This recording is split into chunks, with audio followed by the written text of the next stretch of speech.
सब रोगर रामबाण लेंबु सठिक भावे उपयोग कले भल हेबो सांघातिक रोग।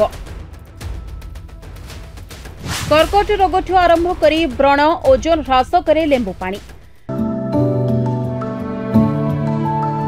बजार अति सहजरे लेंबु उपलब्ध किंतु एहार उपकारिता विषय अनेक एबे भी अवगत नुहंती। जानी चकित हेबे एहार उपयोग करी अनेक रोगरु दूरे रहि पारिबे। एथिरे विटामिन मिनरल्स और एंटीऑक्सीडेंट सह अनेक पुष्टिकर उपादान रहिछि जहा शरीर को अनेक स्वास्थ्यकर उपकार प्रदान करिथाय।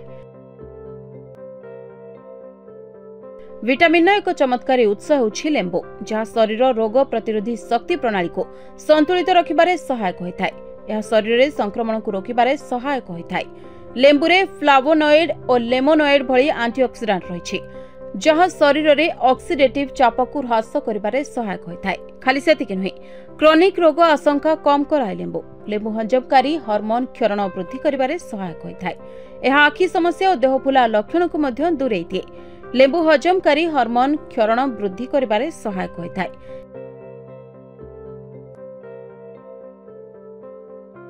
लेंबुर फाइबर आपनकु पूर्ण अनुभव कराइबारे सहायक होइथाय जहा सामग्रिक कैलोरी ह्रास करिपारे। ओजन नियंत्रण करिबारे मध्य एहा सहायक होइथाय। ओजन ह्रास पई अधिकांश लेंबु गरम पानी पीथांती। लेंबुरे थिबा विटामिन सी कोलाजेन उत्पादन पई गुरुत्वपूर्ण। सुस्थ और चमकदार स्किन को बजाय रखिबारे सहायक होइथाय। एथिरे थिबा उपादान व्रण तेलिया चर्म समस्या मुक्ति दिए। लेंबु पानी सकाळु पीले एहा सारा दिन शरीर को पानी जोगाइबाकू उत्साहित करिथाय। फଳରେ सबुबेले हाइड्रेट रहिथाय। लेंबुरे थिबा साइट्रिक एसिड मूत्राशय साइट्रेट स्तर बढ़ाइबा सह किडनी स्टोन आशंका दूर करिथाय। लेंबु रसरे थिबा प्राकृतिक अम्लता जीवाणु नाश करिबारे सहायक होइथाय। एहा छडा एथिरे थिबा एंटीऑक्सीडेंट हृदरोग आशंका दूर करिबारे सहायक होइथाय। सेहि भली अनेक प्रकार कर्कट रोग पई रामबाण भली काम करे लेंबु रस। एहा कर्कट जीवाणु उत्पन्न हेबारु रोकिथाय।